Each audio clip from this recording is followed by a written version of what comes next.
So we're going to change the battery out in our 60-second video today.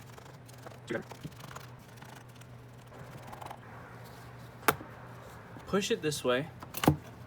Take it off. Just removing our data line. This removes power from the battery.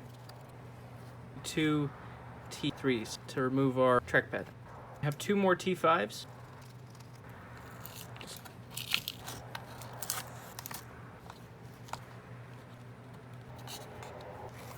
Before we take these off, we have to make sure that the battery's working. Let's add power, and let's see how it works. It's unplugged. No power, no power. The battery is working. Let's take the adhesive. Plug this back in. Alright, well, thank you everybody for watching. Take care of yourself, take care of each other. Like, share, subscribe. And don't forget to be nice to each other.